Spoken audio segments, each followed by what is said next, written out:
avec moi en décembre, donc c'est un épisode un petit peu différent. Je vous l'avais dit dans mon dernier podcast, je ne vais pas faire de vlogmas parce que d'abord je ne sais pas faire et puis je n'aurai pas le temps.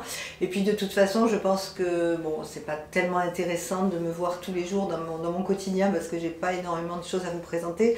Je n'ai pas acheté de calendrier de l'Avent cette année. Alors comme vous le savez, c'est mon premier vlog, je n'ai jamais fait de vlog, j'ai toujours fait des vidéos face caméra. Donc je demande votre indulgence parce que je pense que bon, il risque d'y avoir des petits couacs, il risque d'y avoir des petits défauts. Ça sera certainement pas parfait. Mais j'espère m'améliorer au fil des semaines. Et puis si le format vous plaît, à ce moment-là, dans l'année, je ferai aussi des vlogs de temps en temps. Voilà, si le style une journée avec moi, ou 3 jours avec moi, ou 2 jours avec moi vous plaît, ben, on verra, j'essaierai de faire ça un peu plus dans la saison. Alors comment vont se passer ces 3 jours? Donc aujourd'hui, je vais vous amener dans ma cuisine. Nous allons faire la recette.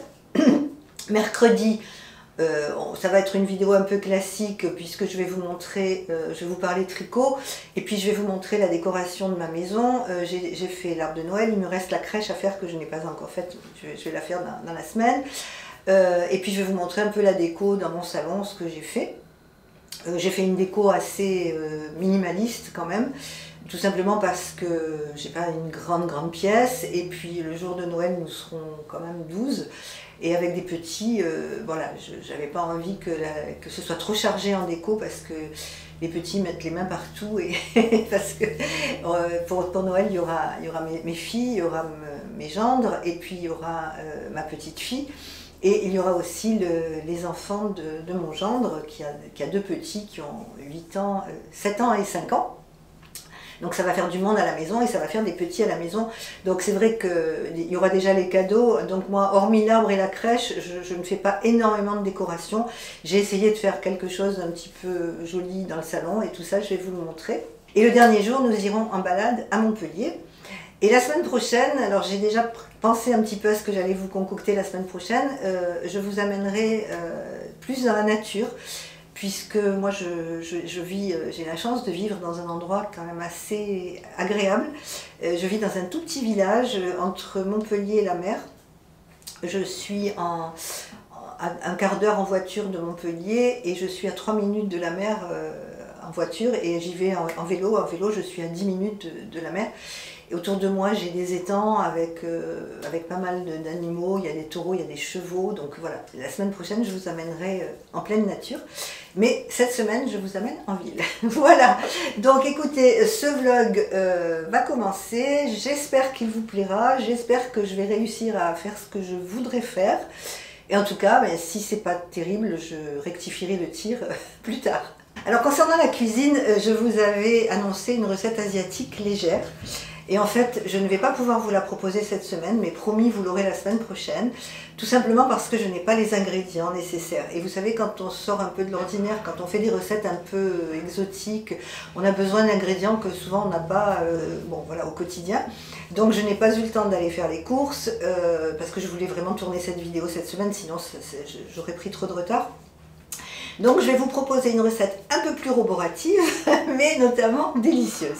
Alors c'est une recette de crêpes aux épinards à la sauce tomate, et c'est une recette italienne. Alors pourquoi une recette italienne? Parce que une de mes grand-mères était originaire d'Ischia. Ischia, c'est une petite île au sud de Naples. Et elle m'a légué son cahier de recettes, elle faisait très bien la cuisine et j'ai beaucoup de recettes de ma maman italienne et qui sont délicieuses, donc très goûteuses. Alors c'est sûr que les recettes italiennes c'est pas très léger, mais en cette période où il fait bien froid, voilà, je pense que ça peut vous intéresser. Vous verrez, c'est une recette extrêmement simple, mais l'intérêt de cette recette c'est que vous pouvez la préparer à l'avance. C'est un plat familial, c'est un plat qui se déguste à plusieurs ou à 2 ou seul si on veut. C'est un plat qui se congèle très bien, donc comme ça prend peut-être un petit peu de temps puisque la base de la recette, vous allez voir, hein, ce sont des crêpes. Donc vous pouvez très bien faire des crêpes à l'avance et puis les congeler. Enfin, voilà. Vous pouvez la faire avec une sauce tomate achetée dans le commerce, mais si vous la faites avec une sauce tomate maison, ce ne sera que meilleur.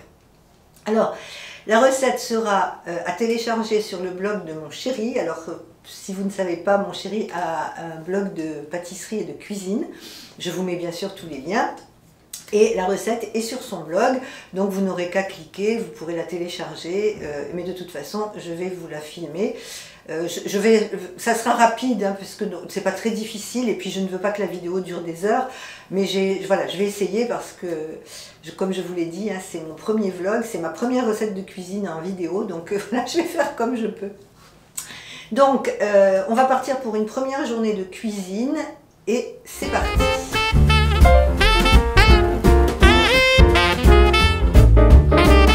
Voilà, donc je me retrouve dans ma cuisine pour la recette des crêpes aux épinards. Alors je vais d'abord vous parler des ingrédients qu'il faut. Donc des crêpes, je ne vais pas vous apprendre à faire des crêpes, hein. La seule chose que je vous conseille, c'est de les faire assez fines. Vous voyez, moi je les ai faites très fines. Voilà, elles sont très fines parce que c'est meilleur après. Alors donc des crêpes, vous aurez besoin de chair à saucisse, d'ail et de persil, des épinards, de l'emmental, du sel et du poivre. Voilà, c'est tout. C'est vrai. Et puis de la sauce tomate, pardon. Alors donc comme je vous ai dit en introduction de la vidéo, la sauce tomate, vous pouvez si vous n'avez pas le temps, vous pouvez l'acheter toute faite, hein, c'est très bon, mais bon, si vous la faites maison, c'est encore mieux. Donc les épinards, on commence par ça. Alors si vous pouvez trouver des épinards frais, c'est mieux, mais avec des épinards surgelés, c'est parfait. Donc là, moi j'ai fait revenir mes épinards, je les ai fait blanchir dans de l'eau, bien sûr, et revenir un petit peu dans de l'huile d'olive, et je les réserve. Voilà, donc j'ai mixé l'ail et le persil. Donc je le mets, j'ai mis un petit peu d'huile d'olive dans ma poêle. Je fais revenir l'ail et le persil avec la chair à saucisse.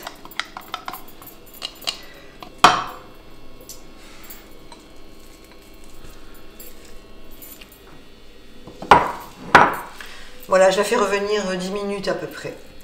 Le temps que ça, voilà, vous le voyez, hein, c'est en fonction de votre feu, en fonction de la quantité de chair à saucisse que vous allez mettre. Alors là, je vous fais une recette, j'ai oublié de vous dire, je vous fais une recette pour 4 personnes, enfin pour 4 crêpes. Alors je laisse bien imbiber, je fais bien imbiber de la chair à saucisse d'huile et d'ail et de persil. C'est très important l'ail et le persil parce que c'est ce qui donne tout le goût à la chair à saucisse et aux crêpes, parce que la chair à saucisse c'est assez fade. Alors je sale et je poivre. Voilà, et je laisse cuire une dizaine de minutes. Oui, alors j'ai oublié de vous dire, ça c'est une recette bien sûr pour les personnes qui mangent de la viande, mais vous pouvez très bien adapter cette recette si vous êtes vegan, en ne mettant pas de chair à saucisse et en mettant un peu plus d'épinards. Ça sera aussi certainement tout aussi bon. Alors voilà, ma chair à saucisse et mon ail et persil, c'est cuit. Je vais mélanger la viande avec les épinards. Et moi, je rajoute un peu de fromage frais. J'ai oublié de vous le préciser dans les ingrédients. C'est facultatif, hein, on peut le faire ou pas. Moi, je trouve que c'est plus goûteux et que ça donne un petit peu de moelleux aux épinards. Donc là, vous voyez la moitié d'un paquet de fromage frais. Je mélange le tout. Hop.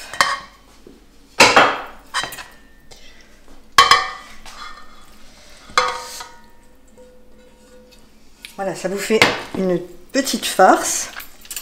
Et comme vous l'avez deviné, on va mettre cette farce dans les crêpes qu'on va mettre dans un plat à four. Voilà, alors maintenant c'est tout simple. On met la farce sur les crêpes. Donc on est généreux avec la farce parce que c'est très bon. Donc je le mets au bord de la crêpe pour pouvoir bien le rouler. Alors bien sûr, je me suis lavé les mains, hein, je les mains propres. Et je roule ma crêpe bien serrée. Et je mets ma farce un peu partout. Et voilà. Alors maintenant je mets ma sauce tomate. Donc ça c'est une sauce tomate qu'on a fait cet été avec les tomates du jardin. Alors moi j'aime beaucoup, hein, beaucoup la sauce tomate, donc j'en mets beaucoup. Vous pouvez aussi la servir à part, en mettre dans le plat bien sûr, mais si vous aimez beaucoup la sauce tomate comme moi, vous pouvez en servir un petit peu à part. Donc là je suis très généreuse avec ma sauce tomate et je vais mettre du gruyère râpé par-dessus et j'enfourne un four préchauffé à 175 pour une vingtaine de minutes.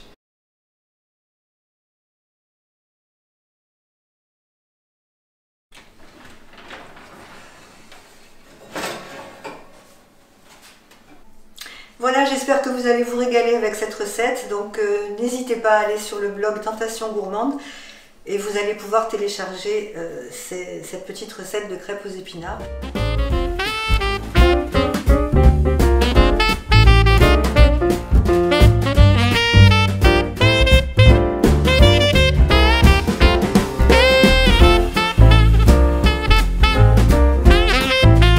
Nous sommes mercredi, donc je crois que nous sommes le 4 décembre ou le 5.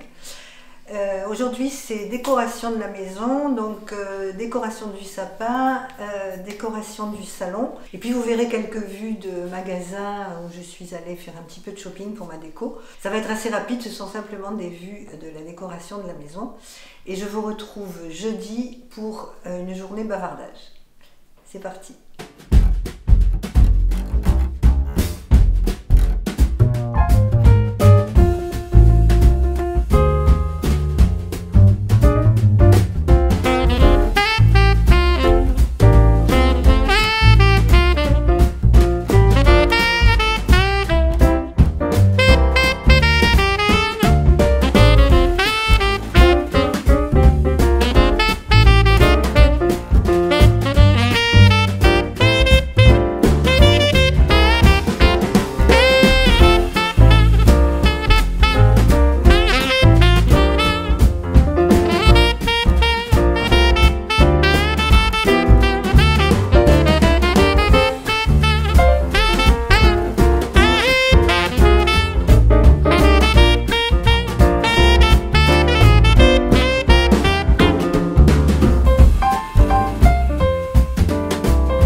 Bonjour, nous attaquons cette troisième journée de mon premier vlog de décembre.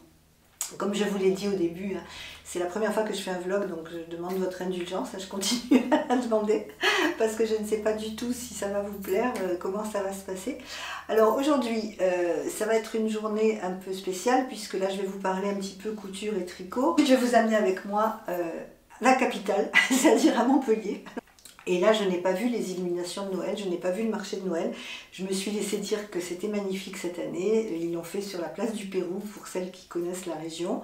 Donc, nous allons aller y faire un tour. Et puis, je vous ferai quelques petites photos, quelques petites vidéos des illuminations et de Montpellier by Night. Donc ça sera pour la deuxième partie de cette journée. Mais pour commencer, nous allons papoter un petit peu tricot, couture. Je vais vous parler un petit peu de mes projets. Alors concernant la couture, je vais vous montrer mon premier projet terminé, puisque je prends des cours de couture depuis un mois, sachant que moi je suis totalement néophyte, je sais à peine coudre un bouton. Donc là j'ai eu la chance, dans mon village cette année, il y a une association qui s'est montée et qui donne des cours de couture. J'ai un professeur de couture qui est absolument charmante et adorable, et j'ai cousu ma première jupe. Alors je vais vous la montrer. Alors la voici, donc c'est une jupe en tweed avec un tissu un petit peu épais. Alors c'est ma première jupe, c'est mon premier ouvrage, alors c'est comme mon premier tricot, il y a des défauts, j'ai fait quelques erreurs, et notamment j'ai fait une erreur sur le tissu que j'ai pris un petit peu épais. Alors pourquoi j'ai pris ce tissu? Parce que l'association vend du tissu. Donc j'ai voulu aider l'association en achetant le tissu auprès d'elle. Et puis en plus il était vraiment peu cher, puisque pour cette jupe j'en ai pour 5 € de tissu, doublure comprise. Donc c'est imbattable hein, comme prix. Bon, je le trouve un petit peu épais, mais c'est pas grave, de toute façon c'était une première, je voulais m'entraîner. Donc je vous montre la jupe. Alors l'idée c'était de faire le même style de jupe que je porte aujourd'hui. Vous voyez, aujourd'hui, j'ai oublié de vous dire, je porte mon Cumulus Blues, mais ça vous l'avez déjà vu. Et je porte une jupe que j'ai achetée dans le commerce. Et j'avais dans l'idée de me faire le même style de jupe, mais celle-ci est quand même beaucoup plus fine. Donc là, voilà ce que ça donne. Je la porterai un jour en vidéo pour vous la montrer. Ce que j'ai trouvé bien, c'est que déjà, bon, j'ai appris à faire. Et puis, comme je vous l'ai dit, hein, suite à un traitement médical, je me suis un petit peu empâtée, donc j'ai pris une taille. Et là, il a fallu que j'étais bien contente de pouvoir faire une jupe à ma taille. Donc, sans savoir exactement quelle taille c'est, j'ai pris mes mesures, j'ai fait la jupe et comme ça, voilà, je suis tranquille. Donc, voilà ce que ça donne. Vous voyez le tissu, il y a un mélange de bleu marine, de marron et de beige. Donc maintenant, je vais me tricoter un gilet pour accompagner cette jupe. Et j'hésite entre un gilet caramel ou carrément chocolat. Je ne sais pas. Je pense que pour l'hiver, chocolat, ça serait bien. Mais comme il y a pas mal de caramel dans les trames du tissu, peut-être que... Voilà, peut-être que je le ferai en caramel. Alors, ce qui m'a fait sourire hier, parce qu'en fait, je l'ai fini hier soir, hein, parce que j'ai mes cours de couture, d'ailleurs, il y a encore un fil. J'ai mes cours de couture tous les mardis soirs. Et j'ai tout fait à la machine, bien évidemment. Mais l'ourlet de la jupe, mon professeur m'a dit, ah ben non, un ourlet, ça se fait à la main. Ça ne se fait pas du tout à la machine. Alors moi, je ne sais pas coudre à la main, mais je suis vraiment, mais j'ai deux mains gauches hein, pour la couture à la main. Donc je me suis absolument appliquée, j'ai appris à faire un ourlet invisible. Enfin écoutez, voilà, je suis contente, je suis ravie, c'est ma première jupe. Maintenant, le défi, c'est d'en faire une autre toute seule à la maison. Alors en parlant de couture, j'ai un autre projet qui n'est pas commencé, mais que je vais vous montrer. Alors mon futur projet en couture, c'est une robe. J'ai acheté le patron chez Maison Poulette et j'ai acheté un kit. Alors en fait, Maison Poulette, alors je vous mets la photo puisque je ne l'ai pas, la photo de la robe. Donc Maison Poulette propose des kits. Vous avez le patron qui n'est pas en PDF, parce que moi j'aime pas trop les patrons PDF parce que je ne suis pas assez habile pour les sortir, les rassembler. Je préfère acheter le patron papier. Donc dans le kit, vous avez le patron papier, vous avez le tissu et vous avez le fil et éventuellement tout ce dont on a besoin pour la robe, les parmentures, s'il faut du biais, enfin voilà, vous avez tout dans le kit. Donc moi j'ai reçu le patron et j'ai choisi ce tissu. En fait j'ai pris exactement le même tissu que sur la photo. Voilà, c'est un tissu automnal avec des tons que j'aime. Il y a du marron, il y a du caramel, il y a du blanc, il y a du bleu pâle. Le bleu pâle, c'est pas trop mes couleurs, mais je trouve que mélangé avec ce tissu, ça va très bien. Et alors l'intérêt de ce patron, c'est qu'on peut faire... alors je crois que ça se voit là, je vais sortir pour vous montrer mieux. Voilà, on peut faire la robe longue, la robe au genou, la robe courte, ou alors on peut faire également simplement la blouse. Donc je trouve que c'est un patron qui est quand même intéressant parce que voilà, après je le ferai dans d'autres tissus. J'espère que je vais m'en sortir. Donc c'est Maison Poulette qui fait ça. J'ai vu aussi, alors j'ai vu qu'il y avait des vidéos, mais bon, moi autant j'ai appris à tricoter avec des vidéos, autant la couture, je me sens pas assez à l'aise pour apprendre avec des vidéos. Alors j'ai vu aussi l'atelier Scarmite qui fait des vidéos et qui vend des patrons de couture et qui fait des vidéos. J'ai vu Cécile de Que font mes mains qui s'était cousu un pantalon absolument magnifique, 7/8e. Et je pense que ça sera mon 3e projet. Mais déjà, je vais essayer de coudre ma robe. Donc je commence la semaine prochaine, je pense que je vais mettre quand même un certain temps à la faire et ça sera l'objet d'une autre vidéo, je vous montrerai.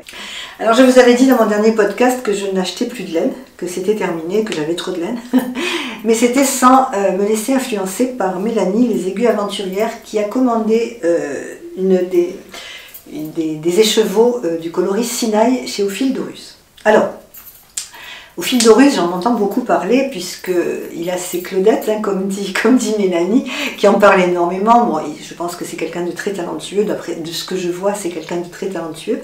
Mais je ne connais pas ses laines, je n'ai jamais tricoté ses laines. Donc c'était l'occasion pour moi de me faire un autre petit cadeau de Noël et j'ai commandé 2 écheveaux de son coloris Sinaï, mais malheureusement il a eu beaucoup de succès et c'est en précommande, ce qui fait que je l'ai commandé la semaine dernière mais je ne l'ai pas encore reçu, je ne peux pas vous le montrer, je vous mets la photo.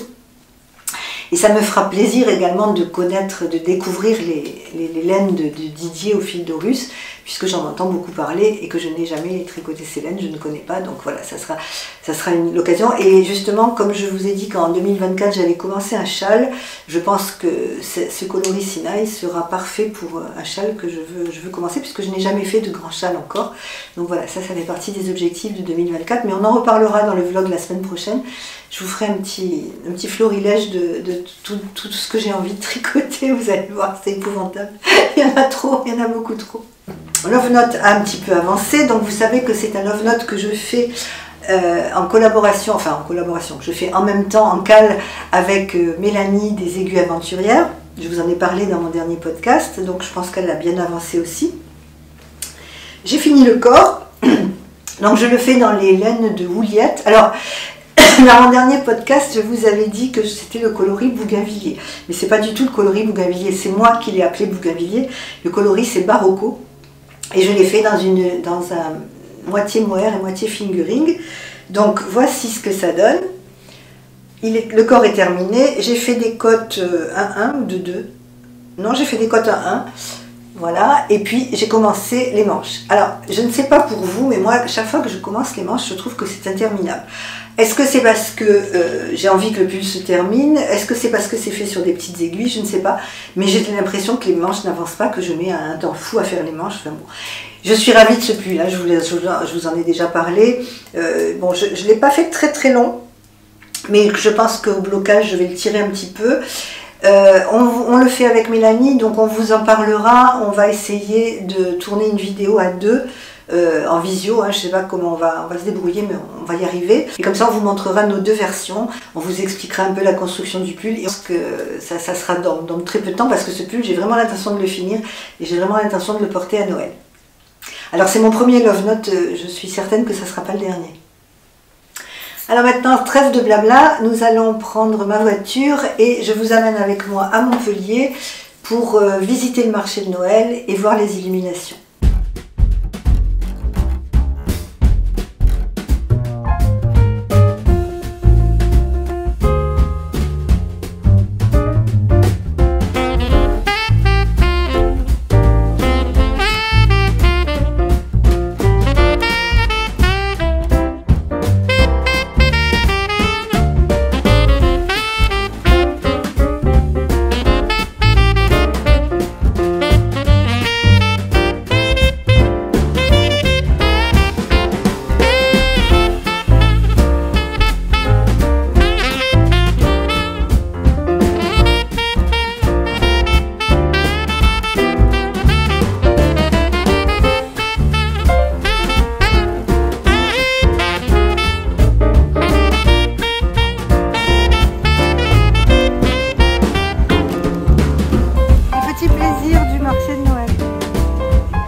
Nous arrivons au terme de ce vlog de décembre, 3 jours avec moi. Là, nous achevons la première semaine. Je vous retrouve la semaine prochaine.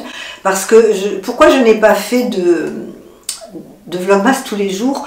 Parce que, bon, me voir sur mon ordinateur en train de travailler ou me voir faire mon ménage, c'est pas vraiment très intéressant. Donc moi, je ne tricote pas assez bien et assez vite pour vous montrer un projet tous les jours, pour vous montrer les progrès. Parce que, vous voyez, le Love Note, j'ai mis une semaine pour finir le corps. Je pense que la semaine prochaine, je vais en être au milieu de la manche. Bon, je vois pas trop l'intérêt de vous montrer le milieu de la manche, donc je préfère le faire sur 3 jours. Voilà, pour l'instant, on va le faire comme ça. Jusqu'au 25 décembre, et puis après peut-être au printemps j'essaierai de réitérer l'aventure parce qu'au printemps, bon, il y a quand même de belles journées, on peut aller dans la nature, on peut voir des choses. Enfin, voilà, je réfléchis à tout ça. En attendant, écoutez, j'espère que ce premier vlog de décembre, 3 jours avec moi, vous aura plu, et puis vous me direz, n'hésitez pas à me donner votre avis, ça me fera très plaisir. Je vous souhaite une très belle semaine, je vous embrasse et je vous retrouve la semaine prochaine pour de nouveau 3 jours avec moi. Au revoir.